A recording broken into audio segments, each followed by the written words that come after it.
اچھا، یہ میں بات ذکر کرتا چلا ہوں اپنے دیکھنے والوں کو، یہ سننے والوں کے لیے بھی، کہ کچھ دن پہلے ہمارا ایک کلپ آیا تھا نماز جنازہ کے بعد دعا کرنے کے حوالے سے، تو اس میں نے تفصیل سے ذکر کیا تھا کہ محقق احمد رضا خان صاحب رحمۃ اللہ تعالیٰ علیہ، انہوں نے فتاوی رضویہ کے اندر اس پہ رسالہ بھی لکھا ہے، اور جس میں نے ذکر کیا تھا کہ نماز جنازہ کے بعد یا پہلے دعا کر سکتے ہیں۔ دعا میں ہمارا دین نے کبھی منع نہیں کیا، صحابہ نے بھی کی، اللہ کے نبی صلی اللہ علیہ وسلم کے سامنے بھی کی ہے،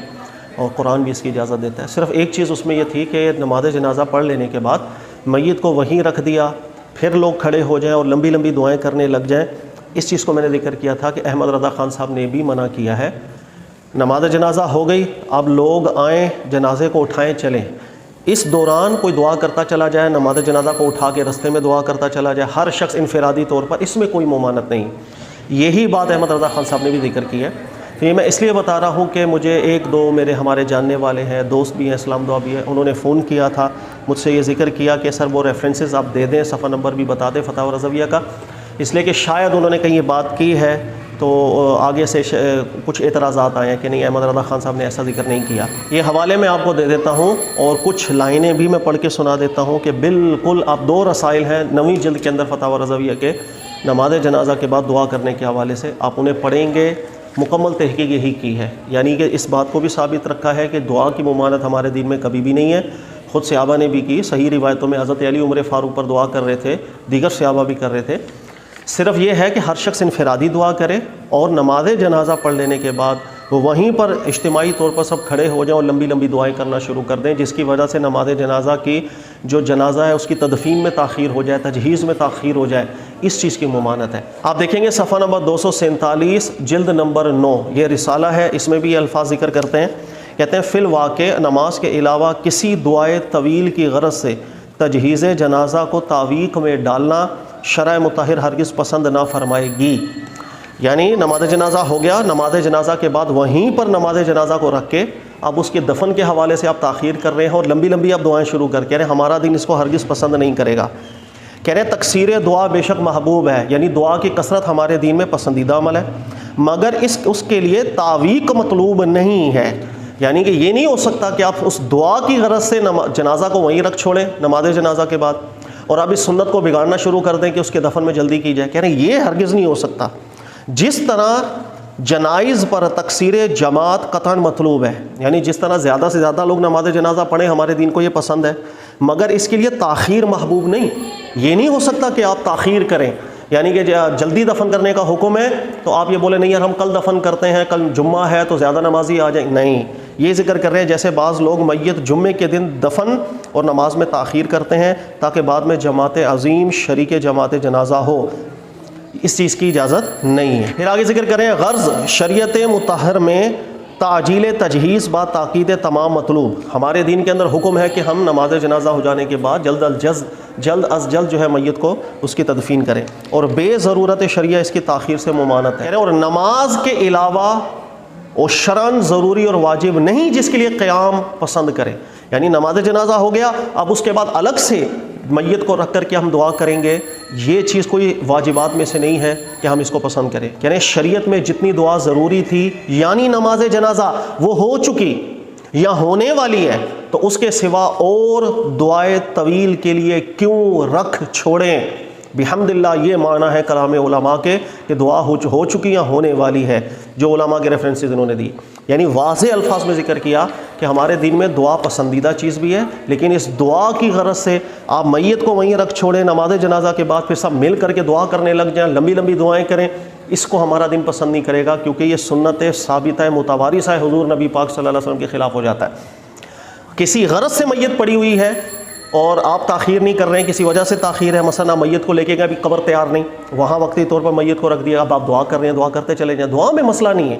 اور انفرادی حیثیت میں دعا کریں، اس کے بارے میں بھی صفحہ نمبر 237 میں حضرت ذکر کرتے ہیں ثم اقول، یعنی پھر میں کہتا ہوں کہ ہر شخص اپنے نفس میں دعا کرے، یعنی ہر شخص اپنی ذات میں انفرادی حیثیت میں دعا کرے، دوسروں سے تاکید اور تقاضے میں مصروفی اور اشتغال یا نہ کرنے والوں سے نزاع و جلال کا وہ محل نہیں کہ وہ وقت اعتبار و تفکر، اتعاظ و تدبر کا ہے، نہ غافلانہ رفع اصوات اور بحث اور منازعات کا۔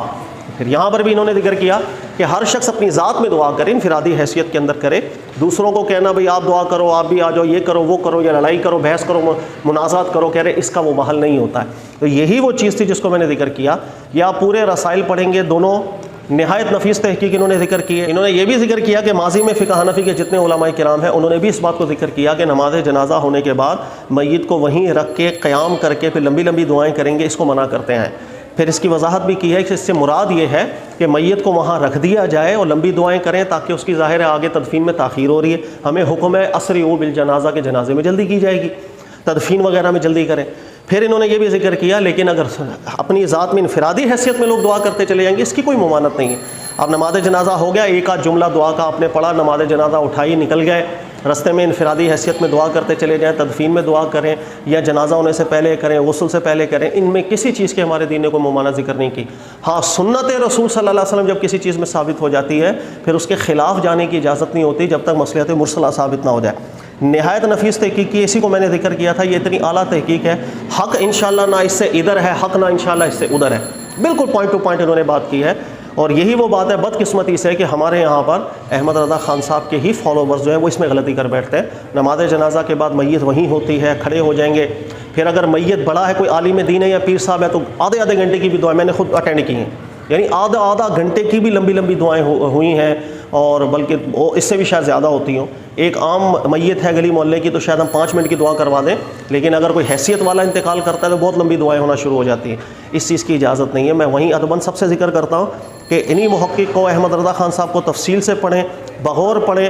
واضح الفاظ میں انہوں نے ذکر کیا ہے جو بات میں نے آپ سے ذکر کی. میں نے کوئی غلط حوالہ نہیں دیا تھا، مجھ سے کبھی کوئی غلطی ہو یا غلط حوالہ انسان ہو سکتا ہے تو میں انشاءاللہ تعالیٰ رجوع کرتے ہوئے کوئی شرماؤں گا نہیں، لیکن یہ جو حوالہ ہے میں نے ٹھیک حوالہ دیا ہے. اور بائی دا وے ضمن میں بھی ذکر کر دوں کہ فتاوی رضویہ ہو، یہ میں نے پڑھا بھی ہے، میں نے پڑھایا بھی ہے.